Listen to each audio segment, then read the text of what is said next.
Okay, നമുക്ക് അടുത്ത ക്വസ്റ്റ്യനിലേക്ക് കടക്കാം. ക്വസ്റ്റ്യൻ ഇതാണ്: which of the following is the simplest way of deadlock recovery? Options: preempt resource, lock one of the process, roll back, kill one of the process. നമുക്ക് ഇതിൻ്റെ answer എന്ന് പറയുന്നത് kill one of the process എന്നാണ് PSCയുടെ answer കീയിലുള്ളത്. അപ്പോൾ dead lock recovery schemes എന്നും പറഞ്ഞിട്ട്, അല്ലെങ്കിൽ ഡെഡ് ലോക്ക് റിക്കവറി മെത്തേഡ്സ് എന്നും പറഞ്ഞിട്ട് നമ്മൾ രണ്ട് മെത്തേഡ്സ് ആണ് പഠിക്കുന്നത്. ഒന്ന് കില്ലിംഗ് ദ പ്രോസസ് ആൻഡ് രണ്ടാമത്തത് റിസോഴ്സ് പ്രിയംഷൻ. അപ്പോൾ ഇവിടെ ഓപ്ഷൻ എ ആയിട്ട് പ്രിയംപ്റ്റ് റിസോഴ്സ് തന്നിട്ടുണ്ട്, പക്ഷേ PSCയുടെ ആൻസർ എന്ന് പറയുന്നത് kill one of the process ആണ്. ദെൻ നെക്സ്റ്റ് ക്വസ്റ്റ്യൻ എന്ന് പറയുന്നതാണ്: the directory structure used in Unix file system is called. Options: directed acyclic graph, hierarchical directory, tree structure directory, none of the above. അപ്പോൾ Unix file സിസ്റ്റത്തിൽ directory structure എന്ന് പറയുന്നത് ഒന്ന് മാത്രമേ ഉള്ളൂ, അതാണ് ഡയറക്റ്റഡ് അസൈക്ലിക് ഗ്രാഫ് അല്ലെങ്കിൽ DAG എന്ന് പറയുന്നത്. ഓക്കെ, അപ്പോൾ യുണിക്സ് ഫയൽ സിസ്റ്റത്തിലെ ഡയറക്ടറി സ്ട്രക്ചർ ഏതാണ്? ഡയറക്റ്റഡ് അസൈക്ലിക് ഗ്രാഫാണ്. ദെൻ നെക്സ്റ്റ് ക്വസ്റ്റ്യൻ ഇതാണ്: the degree of multi programming is controlled by. Options: CPU scheduler, job scheduler, medium term scheduler, kernel. ഈ ഒരു ക്വസ്റ്റ്യൻ റിപ്പീറ്റഡ് ആയിട്ട് സാധാരണ ചോദിച്ചു വരുന്നൊരു ക്വസ്റ്റ്യൻ ആണ്. ഡിഗ്രി ഓഫ് മൾട്ടി പ്രോഗ്രാമിംഗ് ആരാണ് കൺട്രോൾ ചെയ്യുന്നതെന്നാണ് ക്വസ്റ്റ്യൻ. ആൻസർ എന്ന് പറയുന്നത് ജോബ് ഷെഡ്യൂളറാണ്. അപ്പോൾ ഇതിനെക്കുറിച്ചിട്ട് കുറച്ച് കാര്യങ്ങൾ നമുക്ക് നോക്കാം. ഈ ജോബ് ഷെഡ്യൂളറിൻ്റെ വേറൊരു പേര് ലോങ് ടേം ഷെഡ്യൂളർ എന്നാണ്. നമ്മളൊരുപക്ഷെ ഓപ്പറേറ്റിംഗ് സിസ്റ്റത്തിൽ കൂടുതൽ പരിചയമായിട്ട് നമ്മൾ കേൾക്കുന്ന വേർഡ് ലോങ് ടേം ഷെഡ്യൂളർ എന്നായിരിക്കും. അപ്പോൾ ലോങ് ടേം ഷെഡ്യൂളർ എന്ന് പറയുന്നത് തന്നെയാണ് ജോബ് ഷെഡ്യൂളർ എന്ന് പറയുന്നത്. അപ്പോൾ എന്തുകൊണ്ടാണിത് ഈ മൾട്ടി പ്രോഗ്രാമിംഗ് കൺട്രോൾ ചെയ്യുന്നത് ജോബ് ഷെഡ്യൂളർ അല്ലെങ്കിൽ ലോങ് ടേം ഷെഡ്യൂളർ ആണെന്ന് പറയുന്ന കാര്യം എന്താണെന്ന് പറഞ്ഞു കഴിഞ്ഞാൽ, നമ്മുടെ ജോബ് ക്യൂയിൽ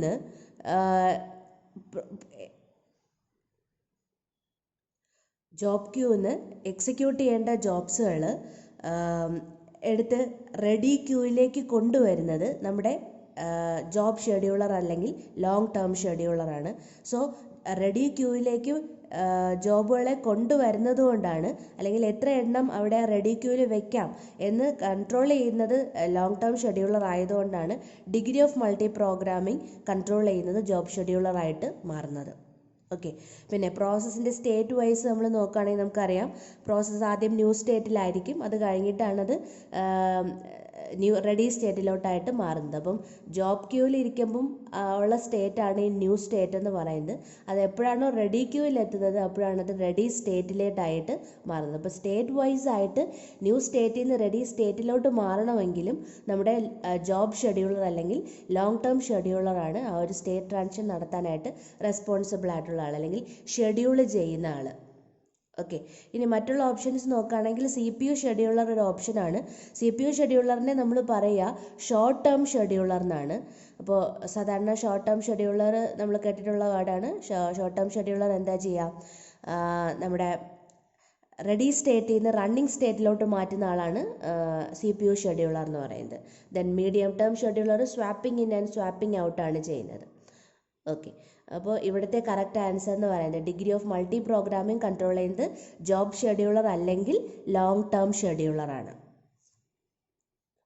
ദ നെക്സ്റ്റ് ക്വസ്റ്റ്യൻ എന്ന് പറയുന്നതാണ്: the protocol which write the information directly in to main memory is write through, write back, write first, none of these.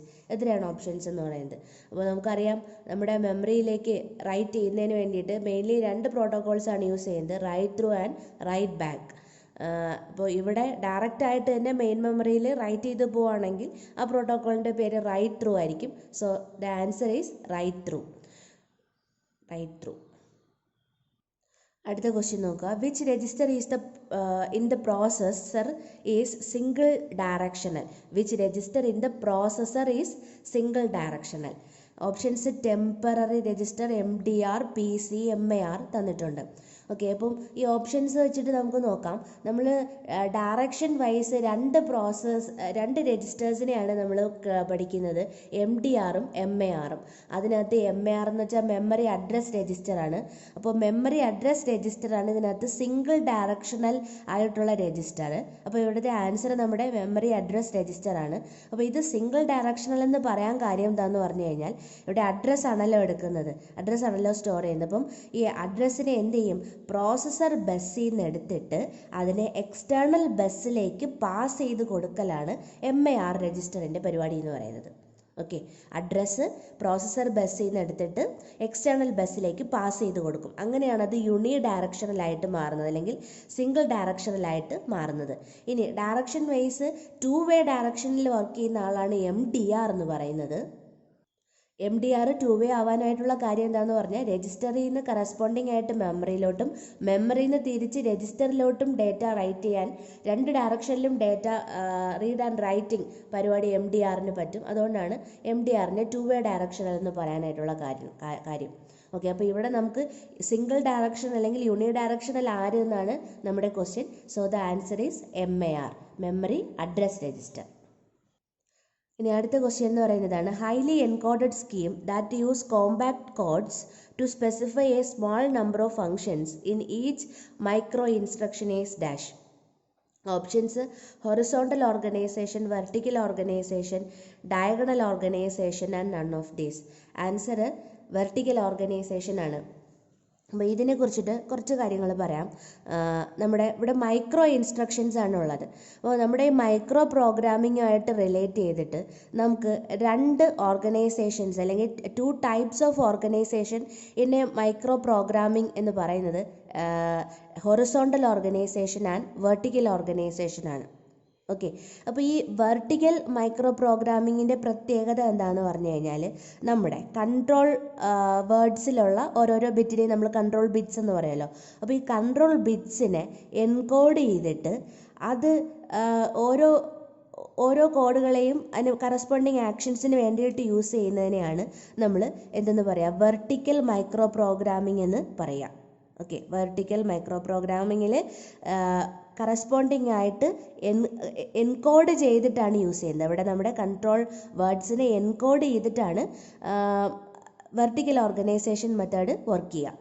അതേസമയം ഹൊറിസോണ്ടൽ ഓർഗനൈസേഷനിൽ ഇങ്ങനെ എൻകോഡിങ് ടെക്നിക്സ് ഒന്നും ഇല്ല. ഓക്കെ, അപ്പോൾ നിങ്ങൾ ശ്രദ്ധിക്കേണ്ട ഒരു കാര്യം എന്ന് പറയുന്നത് മൈക്രോ ഇൻസ്ട്രക്ഷൻസ് ആണ് ഇവിടെ തന്നിട്ടുള്ളത്.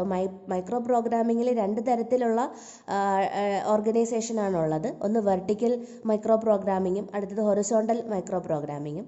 അതിനകത്ത് വെർട്ടിക്കൽ മൈക്രോ പ്രോഗ്രാമിങ്ങിലാണ് എൻകോഡിങ് യൂസ് ചെയ്യുന്നത്. കൺട്രോൾ വേർഡ്സിനെ എൻകോഡ് ചെയ്തിട്ടാണ് ആക്ഷൻസ് പെർഫോം ചെയ്യുന്നത്. ഹൊറിസോണ്ടൽ മൈക്രോ പ്രോഗ്രാമിംഗ് മെത്തേഡിൽ എൻകോഡിങ് ടെക്നിക്സുകളൊന്നും തന്നെ ഇല്ല. അപ്പോൾ ഇവിടെ ഹൈലി എൻകോഡഡ് സ്കീംസ് എന്ന് പറയുന്നുണ്ട്. അതുകൊണ്ട് തന്നെ അതിൻ്റെ ആൻസർ എന്ന് പറയുന്നത് എന്തായിരിക്കും, വെർട്ടിക്കൽ ഓർഗനൈസേഷൻ ആയിരിക്കും. അടുത്ത ക്വസ്റ്റ്യൻ ഇതാണ്, the extra time needed to bring the data into memory in the case of a miss is called. Options delay, propagation time, miss penalty, none of these. അപ്പോൾ extra ടൈമാണ് ചോദിച്ചിട്ടുള്ളത്. അപ്പോൾ നമുക്കറിയാം ഒരു penalty, ഒരു miss വരുമ്പോഴാണ് നമുക്ക് corresponding ആയിട്ട് എഗെയിൻ ഡേറ്റ മെമ്മറിയിൽ നിന്ന് ഫെച്ച് ചെയ്തിട്ട് വരേണ്ട അവസ്ഥ ഉണ്ടാകുന്നത്. അപ്പോൾ ഓപ്ഷൻസിൽ ഇവിടെ കറക്റ്റ് ആൻസർ വരുന്നത് എന്താണ്, മിസ് പെനാലിറ്റിയാണ്. അപ്പോൾ extra time needed to bring the data into memory in case of a miss is called miss penalty. ഇനി നമ്മൾ പോകുന്ന ഒരു പ്രോബ്ലം സെക്ഷനിലേക്കാണ്. പ്രോബ്ലം എങ്ങനെയാണ്, ക്വസ്റ്റ്യൻ തന്നിരിക്കുന്നത് ഇങ്ങനെയാണ്, a RAM chip has a capacity of 1024 words of 8 bit each, 1K into 8 തന്നിട്ടുണ്ട്. The number of 2x4 decoders with the enable line needed to construct a 16K into 16 RAM from 1K into 8 RAM is dash 4765. ഇത് previous year ഒരു gate question ആണ്. നമ്മുടെ PSCക്ക് ചോദിച്ചിട്ടുള്ളത് തന്നെ ആണ്. ഇത് സാധാരണ ഗേറ്റിൽ നിന്ന് ഒരു പ്രീവിയസ് ഗേറ്റ് ക്വസ്റ്റ്യനിൽ നിന്ന് ഇട്ടിട്ടുള്ള ഒരു ക്വസ്റ്റ്യൻ ആണിത്.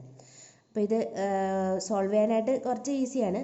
ഇതെങ്ങനെയാണ് ഇതിന് സോൾവ് ചെയ്യുന്നതെന്ന് നമുക്ക് നോക്കാം. ഓക്കെ, അപ്പോൾ ഇവിടെ ഇവർ തന്നിട്ടുള്ള റാം സൈസ് എന്ന് പറയുന്നത് എത്രയാണ്, 1024 words ഓഫ് 8 bit ആണ്. അപ്പം മൊത്തം 1024 വേർഡ്സ് ഉണ്ട്. ഓരോ വേർഡും 8 ബിറ്റാണ്. അതാണ് ഇവിടെ 1024 തന്നെയാണ് 1K എന്ന് പറയുന്നത്. അപ്പം നമ്മുടെ റാമിൻ്റെ സൈസ് എന്ന് പറയുന്നത് 1K × 8 ആണ്. അപ്പോൾ 1K വേർഡ്സ് ഉണ്ട്, ഓരോ വേർഡും 8 ബിറ്റ്. ഓക്കെ, ഇനി നമുക്കിവിടെ റാമിനെ നമുക്ക് നീഡഡ് ആയിട്ടുള്ള റാം സൈസ് എന്ന് പറയുന്നത് ക്വസ്റ്റ്യൻ തന്നിട്ടുള്ളത് we have needed to construct a 16K × 16 RAM ആണ് നമുക്ക് ബിൽഡ് ചെയ്യേണ്ടത്. അപ്പോൾ നമ്മുടെ നീഡഡ് റാം സൈസ് എന്ന് പറയുന്നത് 16K × 16 ആണുള്ളത്. എന്ന് വെച്ചാൽ എന്താണ് 16K വേർഡ്സ് ഉണ്ടാവും. അവിടെ ഓരോ വേർഡ്സും എത്ര ബിറ്റാണ്? 16 ബിറ്റാണ്. അപ്പോൾ തന്നിട്ടുള്ള റാം സൈസ് ഉണ്ട്, നമുക്ക് ബിൽഡ് ചെയ്യേണ്ട റാം സൈസ് ആയിട്ടുണ്ട്. അപ്പോൾ ഇതിൽ നിന്ന്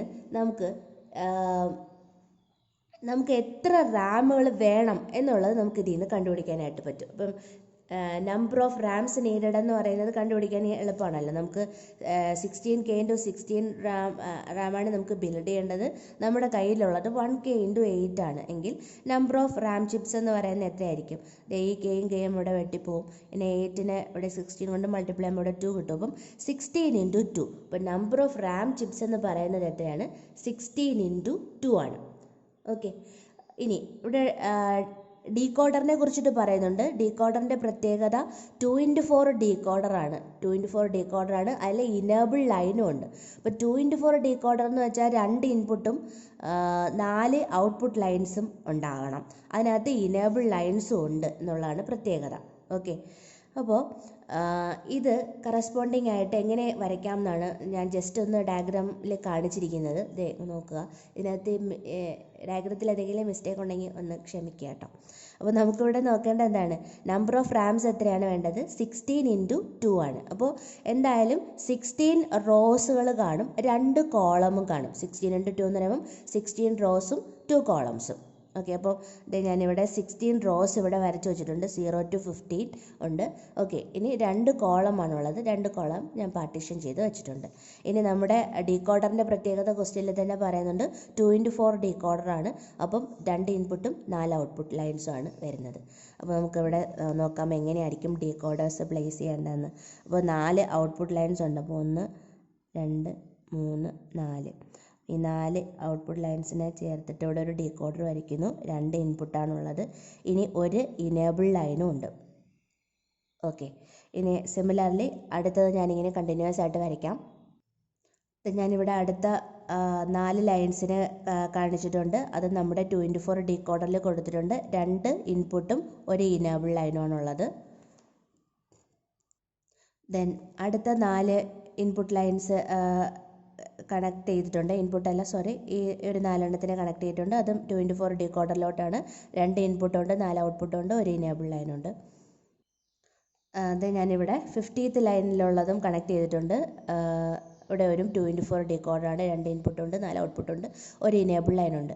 ഓക്കെ, അപ്പോൾ എല്ലാത്തിലും നിങ്ങൾ കാണുന്നുണ്ടാവും. അപ്പോൾ ഇപ്പോൾ നമുക്ക് 4 2x4 ഡീകോഡർ ആയിട്ടുണ്ട്. അപ്പം ഇത് 2x4 ഡീകോഡർ എന്ന് എഴുതാം, അല്ലെങ്കിൽ ചിലപ്പം അറിയാൻ പറ്റാതായി കഴിഞ്ഞാലോ. അപ്പോൾ 2x4 ഡീകോഡറാണ്. 4 2x4 ഡീകോഡേഴ്സാണുള്ളത്. അതിനകത്ത് ഇനേബിൾ ലൈൻസ് ഉണ്ട്. അപ്പോൾ നമുക്ക് സാധാരണ പറ്റുന്ന അബദ്ധം എന്താണെന്ന് പറഞ്ഞാൽ, ഇത് വരച്ച് കഴിയുമ്പോഴത്തേക്ക് നമ്മൾ 4 ഡീകോഡേഴ്സ് കിട്ടിയിട്ടുണ്ടല്ലോ. അപ്പം ഓപ്ഷൻസിലും എത്ര നമ്പർ ഓഫ് 2x4 ഡീകോഡേഴ്സാണ് നമുക്ക് കണ്ടുപിടിക്കേണ്ടത്. അപ്പോൾ നമ്മൾ 4 ഇവിടെ കിട്ടിയല്ലോ. അപ്പോൾ നമ്മൾ ചാടിക്കയറി 4 പറഞ്ഞിട്ട് ആൻസർ എഴുതി കഴിഞ്ഞ് കഴിഞ്ഞാൽ തെറ്റിപ്പോവും. 4 ഓപ്ഷനായിട്ട് തന്നെ ഉണ്ട്, നമ്മൾ തെറ്റിക്കാനായിട്ടാണ്. അതല്ല സംഭവം. ഇതാ നോക്കുക, ഇവിടെ 2 ഇൻപുട്ട് കൂടാതെ ആരും കൂടെ ഉണ്ട്, ഇനേബിൾ ലൈനും കൂടെ ഉണ്ട്. അപ്പോൾ ഈ 4 ഡീകോഡേഴ്സിൽ ഇനേബിൾ ലൈൻസ് 4 ഉണ്ട്. അപ്പോൾ അതിനെ നമ്മൾ എഗെയിൻ ഒരു ഡീകോഡറിലേക്ക് കണക്ട് ചെയ്ത് കൊടുക്കേണ്ടതായിട്ട് വരും. നോക്കുക, ഈ ഒരു 4 2x4 ഡീകോഡറിൽ ഒരെണ്ണം ഇനേബിൾ ലൈനാണെന്ന് ഞാൻ പറഞ്ഞു.